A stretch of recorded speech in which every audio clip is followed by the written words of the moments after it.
Hello guys, sa magandang araw sa inyo. Ngayong araw hindi po tayo magdodrawing. Gagawa po tayo ng isang DIY para hindi naman po lagi drawing na lang makikita natin. Dito papakita ko sa inyo yung mga bagay na pwedeng gawin na nasa paligid na natin. Sige po, panoorin po natin. Ito guys, gagawa tayo ng Laminator. Lalaminate natin siya sa pamamagitan ng mga tapes lang, yung mga maliliit na printing ng computer. So malaking tulong para hindi mag-fade yung gagawin nyo, tulad ng bookmarks, IDs na print lang sa computer, tapos mga ID picture, ganun po. Sige po, simulan na po natin. Meron po tayong mga plywoods dito.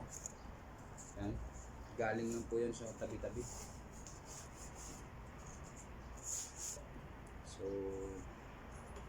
simulan na po natin gumawa. I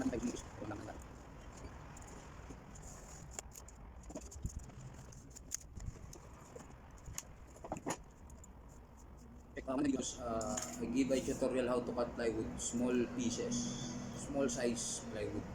So this is the result. We are using only cutter. So if you watch the video, you can learn how to cut plywood small. Guys, ito guys, nakat ko na siya. May video din po ako how to cut small plywood easy. Ito po, cutter lang pong ginamit natin.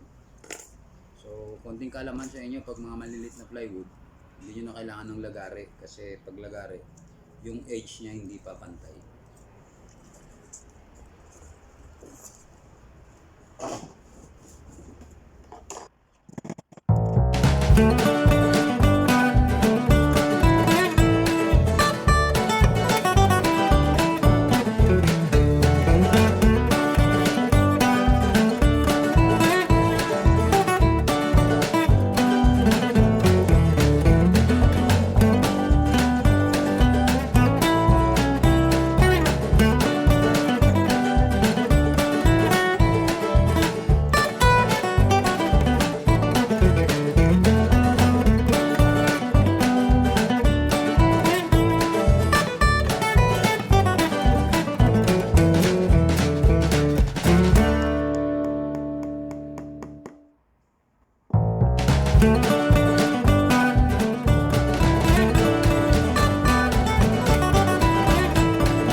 Dito is printout laminator, homemade lang po, para pag may mga printout po tayong sa computer na maliliit, pwede na po i-laminate dito. Ganito po paglagay ng tape dito. Yan po, pasok nyo lang dyan, susok nyo to, lock to.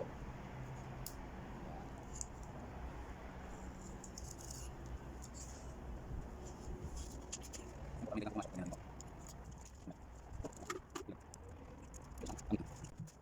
Ay, siyang tayo, dito naman. Direct na namin. Ako. Ako na ako. Wag mo na ipasok na ako. Ako. Ako. Hindi naman ako. Ito siya. Yan dito ako. Ano ba? Ako makapar na ito. Okay, basta ako. Wala na pag-ibig. Lagyan mo likod. Kung saan angkop siya pag ano yan po. So po, kakatingin po natin ng sobra. Ito po siya, mga ID picture na ano, print out lang. So magagamit din talaga siya. Ayan po.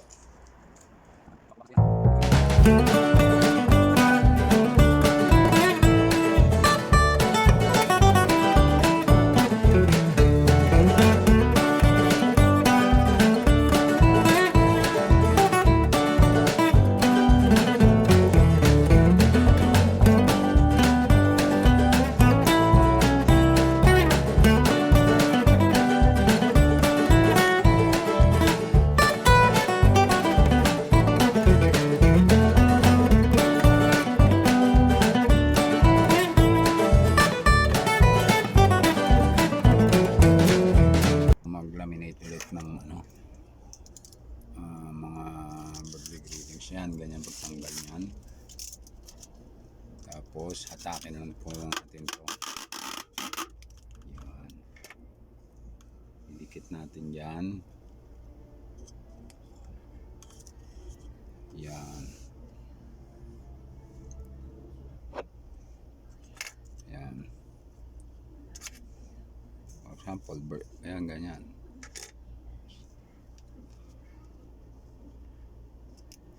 Gagamit lang po tayo ng mga flat na ano.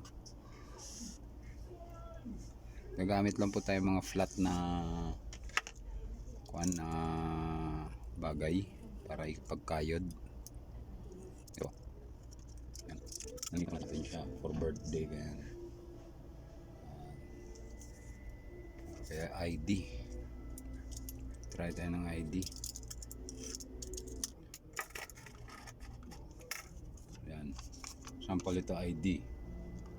Printout na ID lang. So pwede nating ano, pwede natin siya laminate dyan, ha. Yan.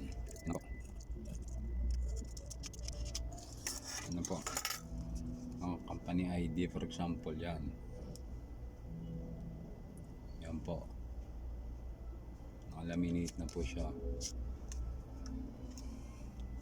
Or IDs, bookmarks.